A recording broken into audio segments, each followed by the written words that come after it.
Hi, I'm Kevin Hill, and today we're going to do another fun painting. So let's get started. We'll start off today with a nice light purple color on a 1-inch brush.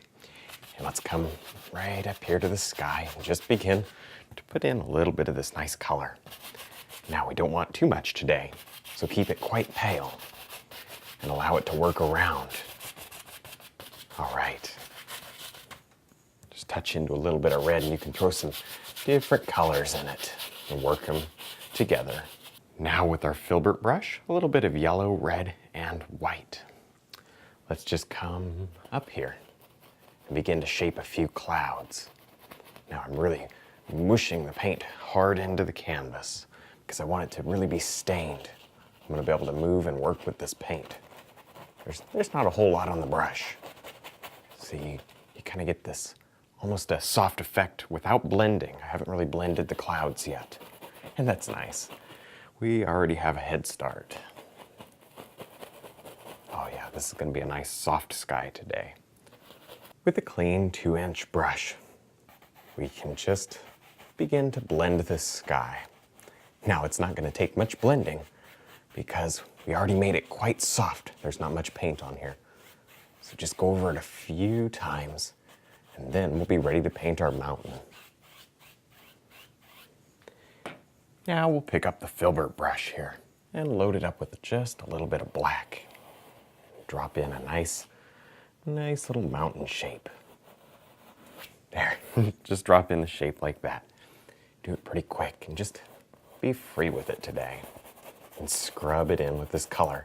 Now it's not completely dark, not like pure black. I'm picking up some of the colors I had in the sky. So it's actually quite nice. Helps to push it back. Let's throw some blue in there. The blue will also give it some distance. Now maybe we need another mountain right there. It's not too late, and maybe this one it's behind this one. You can still do that. In fact, it's quite easy, because we'll just kind of clean up the other one just like that. All right, now maybe in this mountain, let's just change the color slightly. I want this one to be just a little bit more red. Not a lot, but just enough. Now with the knife and a nice light gray color, let's just begin to highlight the face of this mountain.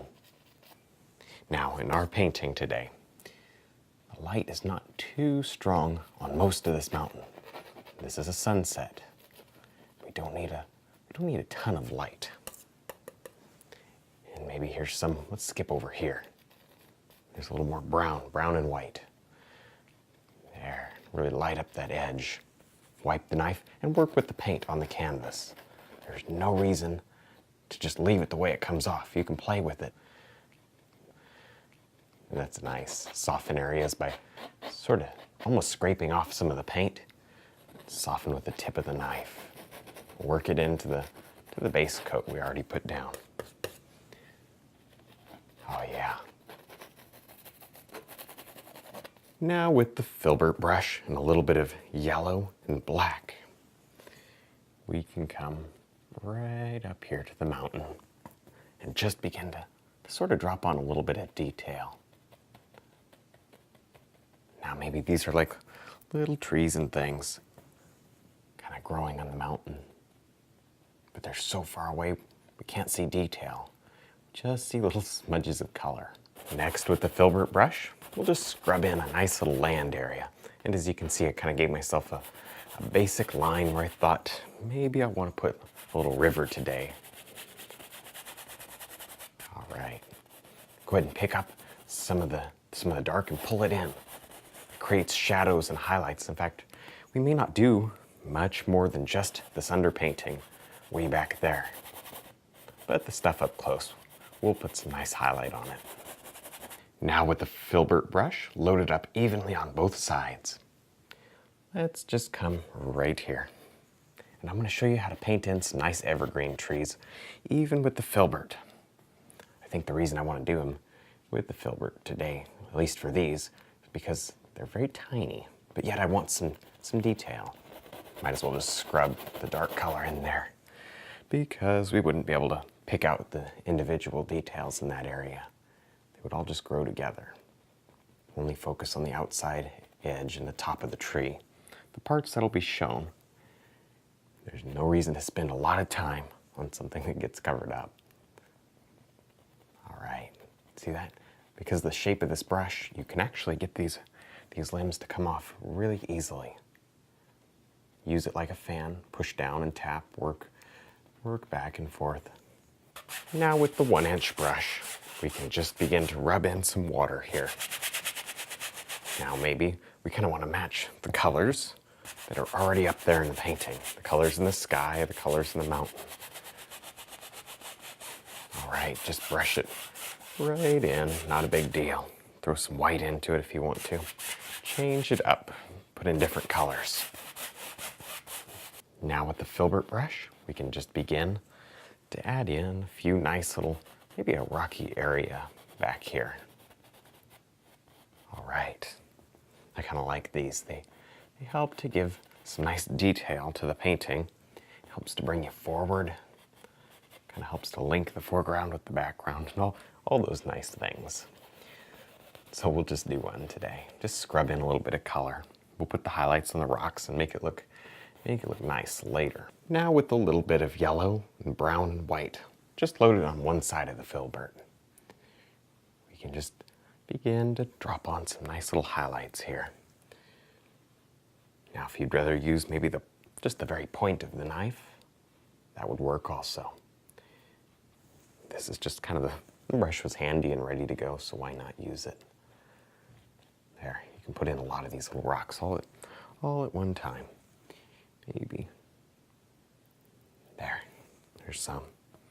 Reload after every couple of rocks because you want that color to be nice and fresh. Now with our fan brush and some black, blue, and green.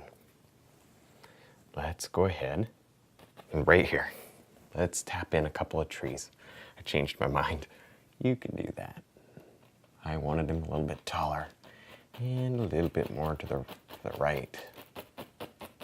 But whatever, if you put them right where I had them at first, it would work just as well.